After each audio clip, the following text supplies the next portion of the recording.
We have looked at process capability in terms of 3 sigma, 4 sigma, 5 sigma, and 6 sigma levels. Another important way to express process capability is in terms of a measure known as the process capability ratio, denoted by C subscript P. Cp can be calculated using the formula shown. Think about this calculation as a question. We are looking at the range of the customer's tolerance, that is, upper specification minus lower specification. The question we are asking is, within this range, can we fit 6 standard deviations? If we can do that, then our answer will be greater than or equal to 1, and we say the process is capable.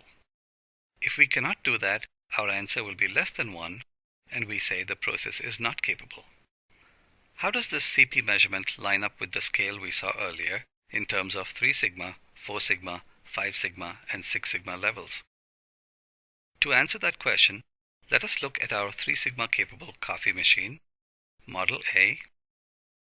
This machine is able to produce coffee at an average temperature of 160 degrees, with a standard deviation of 3.33 degrees. Within our desired range of 160 plus or minus 10 degrees, we are able to fit 3 standard deviations on either side of the mean. Calculating the Cp, we get 170 minus 150 divided by 6 times 3.33, which comes to 1.0. Imagine we have a custom designed ruler that we are using to measure our process variability. Instead of being marked in inches or centimeters, this ruler is marked in standard deviations. The ruler itself is 6 standard deviations long, so say we call it our 6 standard deviation ruler. Looking at the Cp calculation as a question, can we fit 6 standard deviations within the range of our customer's tolerance? The answer is yes. Our 3 sigma process is capable of giving us what we want, but it is at the bottom of our process capability scale. Let us now look at our 4 sigma capable coffee machine, Model B. This machine is able to produce coffee at an average temperature of 160 degrees with a standard deviation of 2.5 degrees. Within our desired range of 160 plus or minus 10 degrees, we are able to fit 4 standard deviations on either side of the mean. Calculating the Cp, we get 170 minus 150 divided by 6 times 2.5, which comes to 1.33. For this process, our 6 standard deviation ruler is a little shorter than for the previous one, because the standard deviation here is a little smaller. Looking at the Cp calculation as a question, can we fit the 6 standard deviation ruler within the range of the customer's tolerance? The answer is yes. In this case, we can fit the ruler not just once, but also a third more. That is what the Cp value of 1.33 implies. We have moved up a notch on our process capability scale. Let us now look at our 5 sigma capable coffee machine, Model C. This machine is able to produce coffee at an average temperature of 160 degrees with a standard deviation of 2 degrees. Within our desired range of 160 plus or minus 10 degrees, we are able to fit 5 standard deviations on either side of the mean. Calculating the Cp, we get 170 minus 150 divided by 6 times 2.0, which comes to 1.67. For this process, our 6 standard deviation ruler is even shorter. Looking at the Cp calculation as a question, can we fit the ruler within the range of the customer's tolerance? The answer is yes. In this case, we can fit the ruler not just once, but also 2/3 more. That is what the Cp value of 1.67 implies. We have moved up another notch on our process capability scale. Let us now look at our 6 sigma capable coffee machine, Model D. This machine is able to produce coffee at an average temperature of 160 degrees with a standard deviation of 1.67 degrees. Within our desired range of 160 plus or minus 10, we are able to fit 6 standard deviations on either side of the mean. Calculating the Cp, we get 170 minus 150 divided by 6 times 1.67, which comes to 2.0.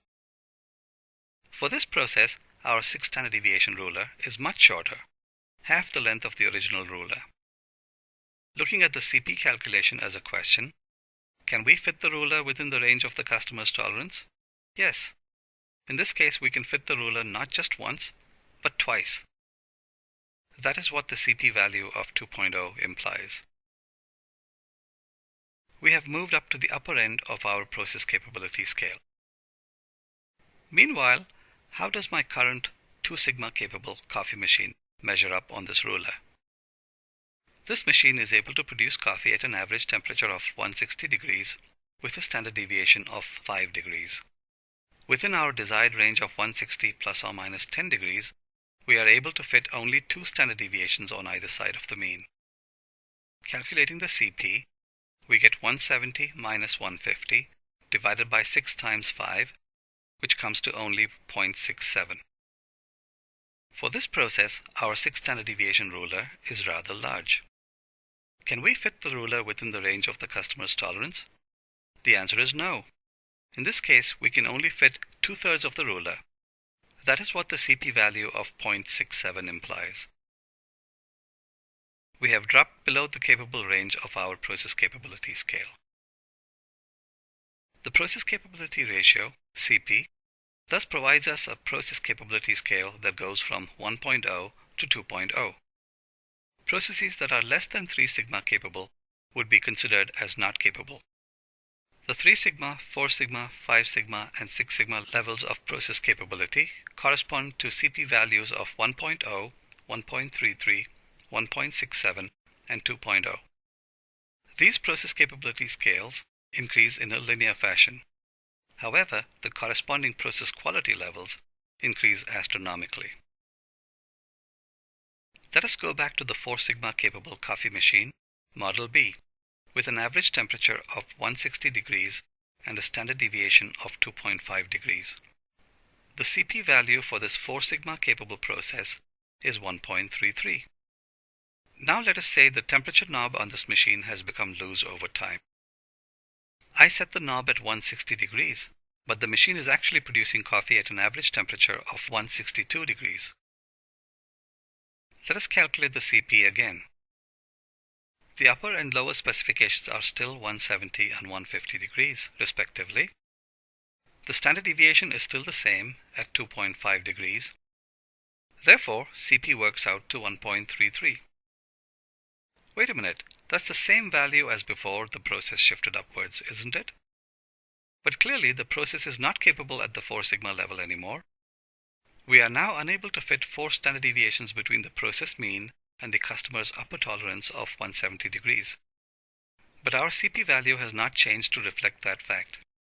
The CP measure only tells us whether the variability of our process is adequately small. It does not take into account whether our process is off-center.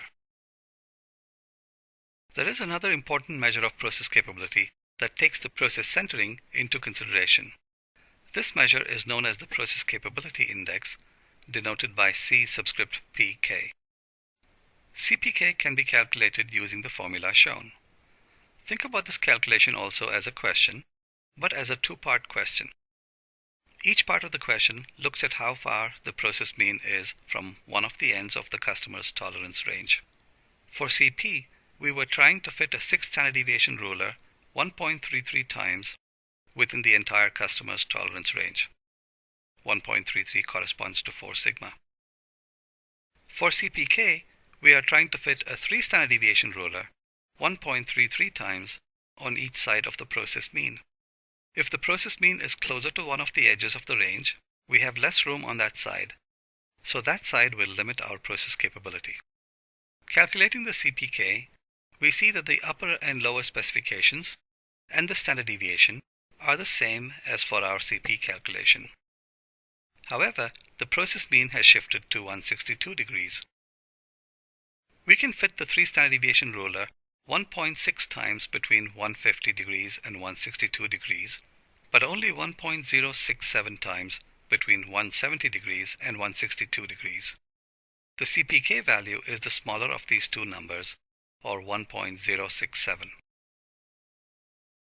An interesting point to note here is that the average of 1.6 and 1.067 works out to 1.33, which is our CP value. If the process were to be centered at 160 degrees, then both parts of our CPK calculation would work out to 1.33, and CPK would equal CP.